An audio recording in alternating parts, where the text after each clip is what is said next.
नमस्कार बच्चों, मैं हूं आपका Hindi subject teacher mister Imran Multani from S K CBSE school Hukkeri.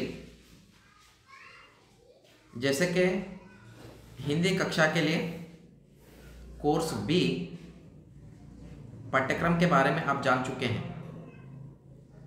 Revision के तौर पर साकी जो पद्यभाग है फिर से आपको पढ़ाया जा रहा है। इस पद्यभाग के अनुसार आपको एक टेस्ट लिया जाएगा, तो ध्यान से सुनिएगा। उसके साथ साथ जो भी आपको होमवर्क बताया जाएगा इस पद्य के दौरान, उसको एक व्यवस्थित रूप से, व्यवस्थित ढंग से आपको करना पड़ेगा। तो जानेंगे कि कबीरदास की इस साकी के द्वारा हम क्या पढ़ने वाले हैं और कबीरदास क्या बताना चाहते हैं। तो ऑलरेडी आप जान चुके हैं कबीर के बारे में और इस साकी के बारे में। फिर से एक बार देख लीजिए कि साकी का अर्थ क्या है।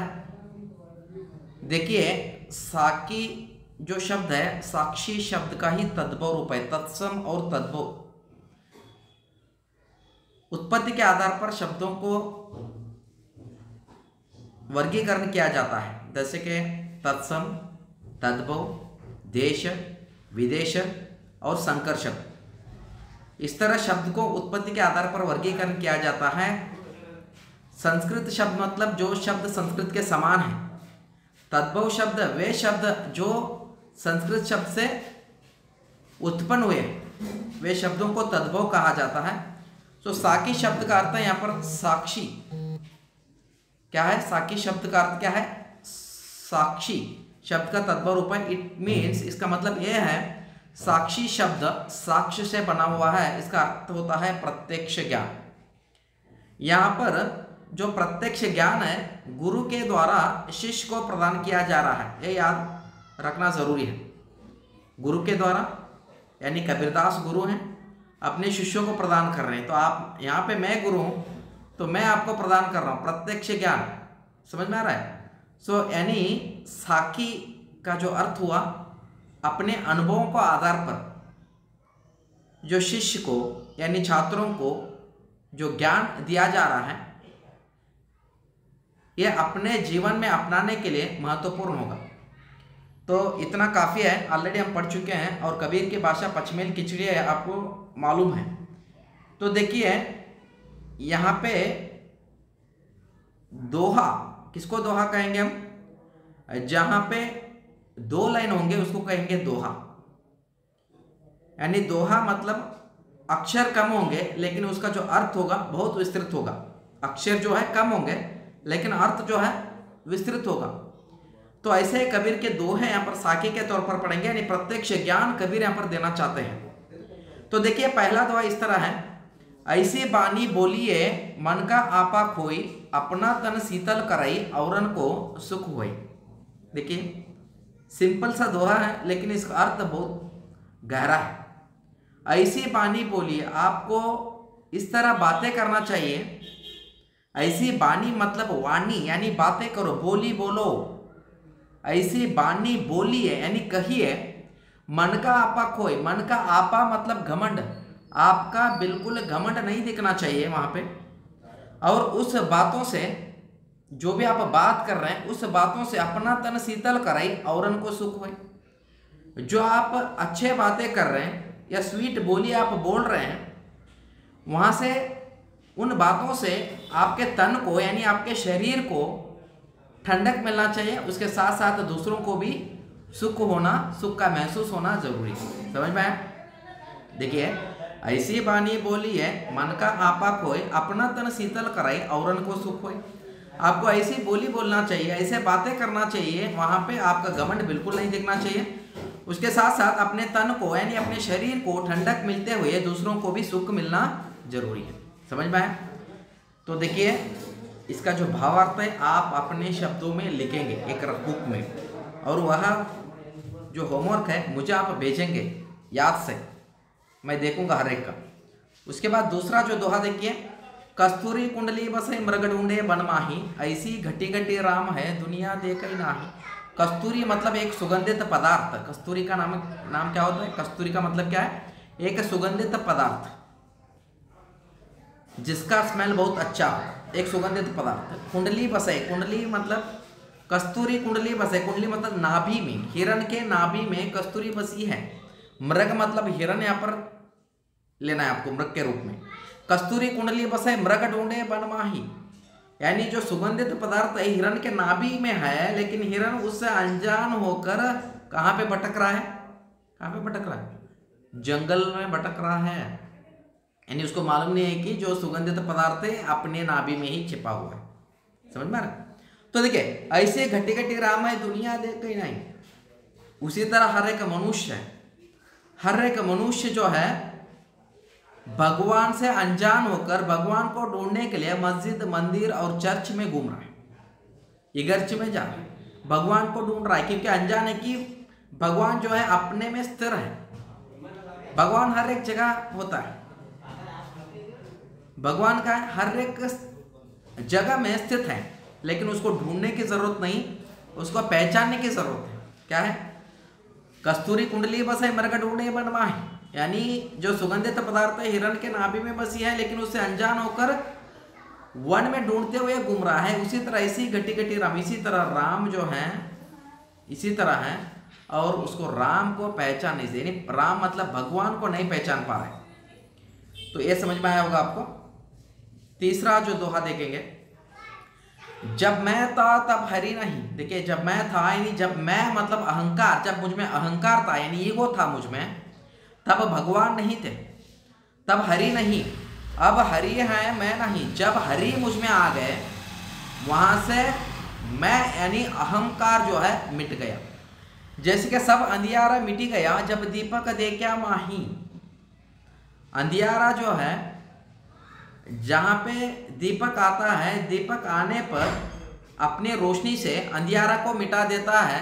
यानी भगवान यहाँ पे एक दीपक जैसे हैं। भगवान जब हमारे अंदर आ गए, जो अहंकार जो है यानी ईगो जो है वो अंधियारा है। भगवान जब दीपक रूप में हमारे अंदर आ गए, जो अहंकार यहाँ से मिट गया। समझ में आया?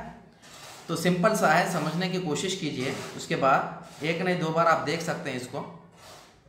सुखिया सब संसार है, खाया और सोवे, यानी इस पृथ्वी में जितने भी जीव राशि हैं, जो लोग रहते हैं, खाने में पीने में अपना टाइम गंवा रहे हैं, खाकर पीकर आराम से है। सुखिया सब संसार है, खाया और सोवे, खाकर पीकर अपना मौज मस्ती करते हुए अपना टाइम गंवा रहा है। लेकिन यहाँ पे दुखिया दास कबीर है, जागे और रोवे, क्योंकि भगवान का डर नहीं है। भगवान से बिछुड़ रहा है, भगवान वियोगी जो है, भगवान के बारे में चिंता कर रहा है, भगवान को मिलने के बारे में चिंता कर रहा है, भगवान को अपने जीवन में लाने की चिंता कर रहा है। लेकिन इस संसार जो है क्या है? खाकर पीकर अपना जिंदगी गुजार रहा है। तो लेकिन कबीरदास जो है दुखी हैं, क्योंकि भगवान को ढूंढ रहे हैं, भगवान के बारे में चिंता कर रहे हैं, दीपक के बारे में, रोशनी के बारे में चिंता कर रहे हैं। भगवान जब अपने अंदर आ गए, यानी भगवान को हमने अपना लिया, तो हमारा जीवन क्या है?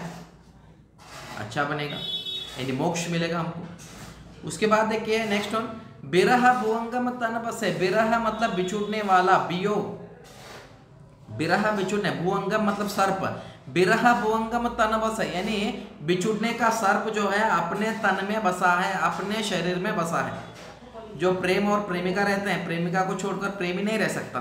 उसी तरह बिरह भुवंगम तन बसे, मंत्र न लागे कोई। जो भी वियोगी यानी अपने प्रेमी प्रेमिका को बिछुड़ कर रह रहा है, यानी वियोग जो है उसको दर्द पहुंचा रहा है, तो वहां पे कोई भी मंत्र लगाने पर मंत्र का लागू नहीं हो पाता। उसी तरह राम वियोगी ना जीवय, जीवय तो बौरा हुई।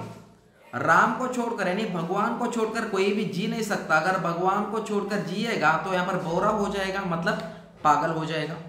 यानी बिरह भुवंगम तन बसे, बिरह भुवंगम तन बसे, बिछुड़ने का जो भुवंगम यानी सर्प है अपने तन में बसा है, और अपने तन में बसने के वजह से वहां पे कोई भी मंत्र की लागू नहीं हो रही है। उसी तरह राम पियोगे ना जीवय जीवय तो बोरा, राम को छोड़कर यानी राम से दूर होकर कोई भी भक्त नहीं रह सकते, यानी कबीरदास नहीं रह सकते। अगर रहने की कोशिश भी करेंगे तो वहां पर बोरा हो जाएंगे, यानी क्या हो जाएंगे, पागल हो जाएंगे। बोरा मतलब पागल। उसके बाद देखिए, निंदक नियारे रखी है, क्या है, निंदक नेड़ा रखी है, आंगनी कुटी बदाय, बिन साबुन पानी बिना निर्मल करई सुबाई। निंदक मतलब दोष ढूंढने वालों को अपने पास रखिए। नेड़ा मतलब करीब, समीप। निंदक नेड़ा रखी है, आंगनी कुटी बदाय, अगर हो सका तो अपने आंगन में कुटी गाड़ कर उसको बांध लीजिए। किसको, दो दोष ढूंढने वालों को, अपना त्रुटियों को यानी गलतियों को समझाने वालों को अपने पास रखिए। इससे क्या फायदा होगा, बिन साबुन पानी बिना, बिना कपड़ा अगर गंदा है उस कपड़े को धोने के लिए साबुन की जरूरत है, उसके साथ साथ पानी की भी जरूरत है या नहीं है। तो उसी तरह इस निंदक यानी त्रुटियां यानी गलतियां को ढूंढने वालों को अपने पास रखेंगे, ना साबुन की जरूरत पड़ेगी आपको, ना पानी की जरूरत पड़ेगी। बिन साबुन पानी बिना निर्मल कराई सुबाई, सुबाई मतलब चरित्र, अपना चरित्र जो है शुद्ध हो जाएगा, यानी हमारे गलतियों को बताएगा वो कि आप यहाँ पे गलती कर रहे हैं, ऐसा है वैसा है। तो उन गलतियों से हम क्या करेंगे, अपने आप में सुधार लाएं। समझ में।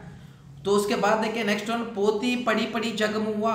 पोती यानी ढेर सारे पुस्तकें, बड़ी बड़ी पुस्तकें, मोटी मोटी पुस्तकें पढ़ पढ़ कर यहाँ से बहुत लोग चल बसे। पोती पड़ी पड़ी जगमुआ, बहुत लोग की मृत्यु हो गई।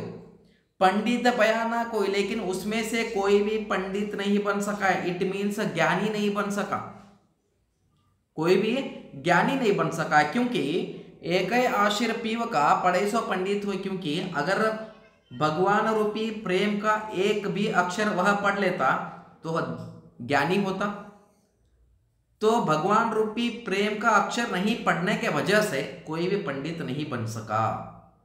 तो प्यार, भगवान रूपी प्यार का अक्षर यहाँ पर पढ़ लेना जरूरी है। उसके बाद देखें नेक्स्ट वन, हम घर जा लिया आपना, लिया मुरादा हाथी। हम घर जा लिया आपना, तो हम अपना घर को जला दिया, यानी मोह माया को हमने जला दिया, अहंकार को हमने जला दिया। हाथ में मुरादा यानी जो जलती हुई लकड़ी को लेकर, आग की लकड़ी को लेकर अपने जो मन में होने वाले मोह माया बंधन को, उसके साथ साथ अपने ईगो को, अहंकार को हमने जला दिया। अब घर जालो ताश का, ताश मतलब उसका भी घर जलाने के लिए तैयार हो जाओ, जो हमारे साथ यानी मोह माया को छोड़कर, अपने अहंकार को छोड़कर भगवान के रास्ते में यानी भगवान को अपनाने के लिए चलना चाहता है, उसके घर को भी आप जला दो। समझ में आया। तो ये शायद आपको दूसरी या तीसरी बार पढ़ाया जा रहा है, ध्यान से इसको एक ने दूसरी बार आप सुनिएगा वीडियो के साथ साथ। उसके साथ साथ अपने शब्दों में इन दोहों के बारे में सारांश आपको लिखना पड़ेगा। सारांश लिखकर मुझे आप व्हाट्सएप में भेज दीजिए। इसके बाद हम लेसन जो है स्टार्ट करेंगे बड़े भाई साहब जो प्रेमचंद के द्वारा लिखित गद्य भाग में यानी गद्य खंड में, और इस पर एक टेस्ट भी लिया जाएगा आपके लिए। तो आप सारांश लिखकर टेस्ट के लिए तैयारी करिए और टेस्ट में अच्छा मार्क्स लेने की कोशिश कीजिए। Thank you so much for attending this session. Have a nice day.